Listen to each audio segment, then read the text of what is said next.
Halo trader dan investor, selamat datang di channel saya, Finvest Trade, tempat terbaik untuk belajar trading, investasi, dan strategi keuangan cerdas. Jangan lupa subscribe dan nyalakan notifikasinya.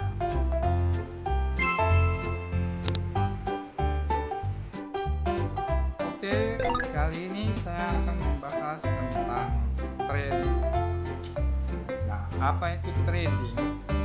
Trading adalah aktivitas jual beli aset dan instrumen keuangan seperti saham, forex, komoditas, atau cryptocurrency dengan tujuan mendapatkan keuntungan dan selisih harga.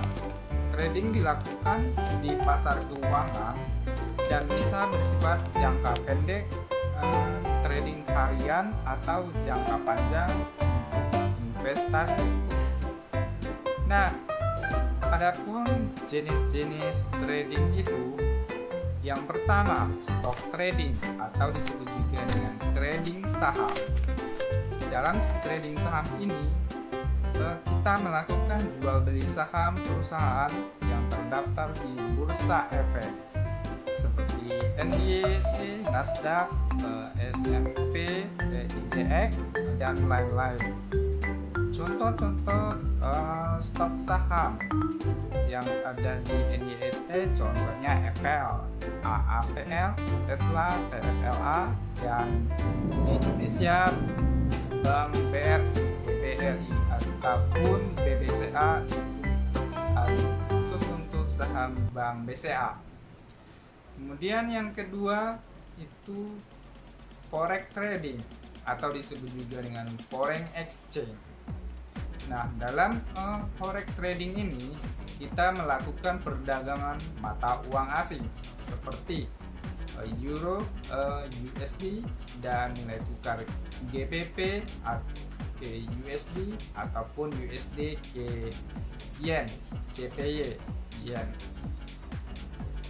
Forex trading ini bertujuan mendapatkan keuntungan dari pergerakan nilai tukar mata uang yang ada di pasar forex trading. Nah, yang ketiga itu ada crypto trading. Nah, di sini kita melakukan jual beli cryptocurrency seperti Bitcoin yang disingkat dengan BTC. Kemudian yang terkenal itu ada Ethereum, juga bisa disingkat dengan ETH. Kemudian ada juga namanya Ripple atau X disingkat dengan XRP. Ada juga namanya TRX gitu ya. Ada juga namanya Doge gitu.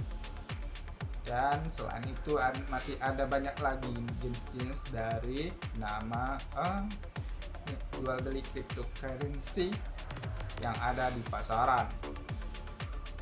Dalam crypto trading ini mereka beroperasi 24 jam selama 1 minggu tanpa batasan waktu perdagangan. Nah, yang keempat itu ada namanya commodity trading atau disebut juga dengan trading komoditas. Nah, dalam pasar commodity trading ini dia melibatkan seperti kayak perdagangan emas, SAU USD, perdagangan perak, ataupun minyak mentah atau gandum. Nah, biasanya dalam commodity trading ini diperdagangkan di bursa berjangka seperti COMEX, NYMX, ataupun Nikkei gitu ya. Kemudian yang kelima ada future dan option trading. Berdasarkan kontrak derivatif dengan harga dan waktu tertentu di masa depan, biasanya digunakan untuk lindung nilai atau hedging atau spekulasi. Biasanya ini digunakan untuk trading cryptocurrency. Adapun apa sih perbedaan dari trading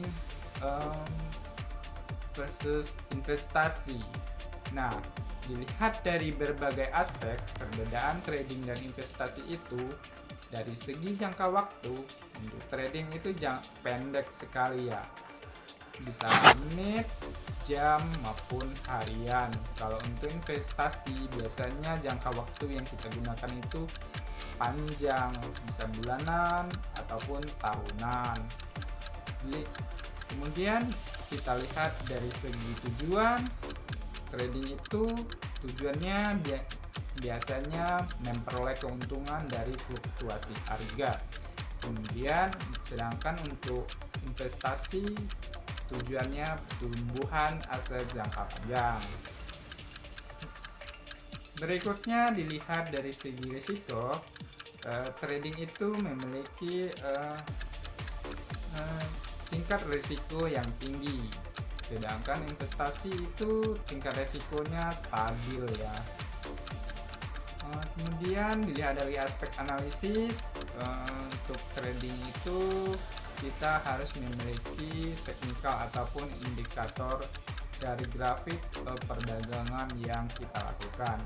Sedangkan untuk investasi dari segi analisis kita harus menganalisis fundamentalnya, seperti laporan keuangan perusahaan ataupun prospek perusahaan dalam waktu jangka panjang. Nah, bagaimana cara trading di pasaran? Pertama, kita pilih pasar apa yang cocok untuk kebutuhan kita, apakah itu forex, saham, kripto ataupun komoditas. Kemudian yang kedua, kita harus buka akun di broker seperti Binance, eToro, MetaTrader ataupun TradingView. Dan untuk Indonesia kita bisa mendaftar di beberapa sekuritas. Biasanya ada dari bank-bank kayak BCA Sekuritas ataupun BRI Sekuritas, BNI Sekuritas, Mirai Aset Sekuritas, Indo Premier, Indodax gitu ya. Terus sekarang ada yang baru kayak Toko Kripto gitu. Dan ada juga Ajaib Sekuritas. Nah, kita bisa mendaftar di akun-akun tersebut yang sudah diakui baik secara internasional maupun secara nasional. Yang ketiga itu gunakan analisis untuk melakukan trading. Ada dua, yaitu teknikal dan fundamental. Untuk teknikal kita bisa melihat candlestick. Nah, grafik yang bergerak naik turun hijau maupun merah itu dinamakan dengan candlestick. Itu biasanya candlestick dalam jangka waktu 1 menit, 3 menit, 5 menit, 15 menit, 30 menit maupun 1 jam, 4 jam. Itu tergantung bagaimana kita melakukan trading tersebut. Kemudian ada juga technical moving average, ada juga technical Fibonacci. Dan untuk yang kedua kita melakukan analisa fundamental.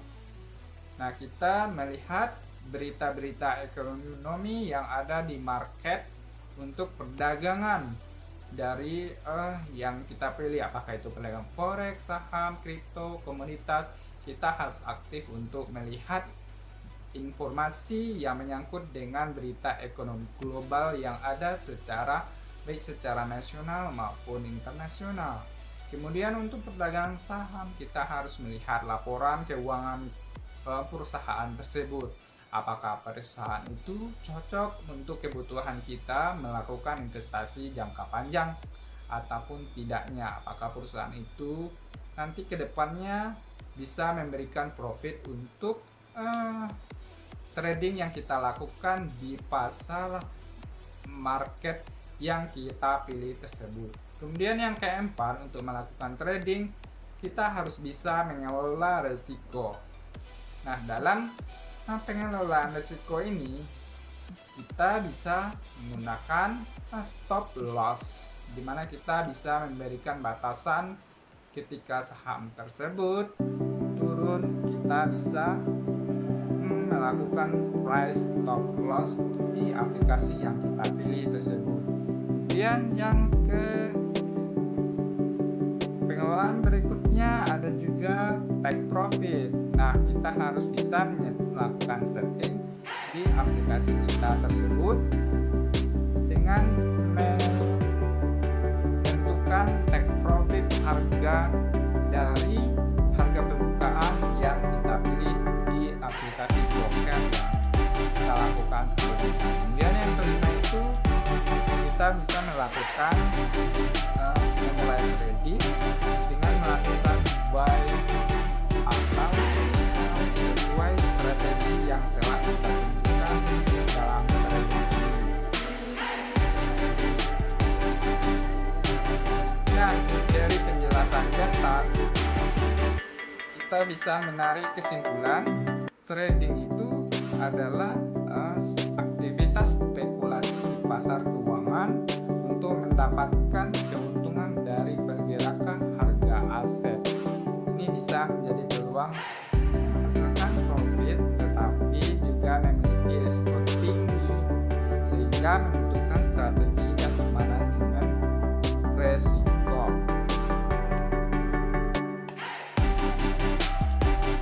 Oke, cukup sekian pada kesempatan kali ini. Silahkan subscribe channel saya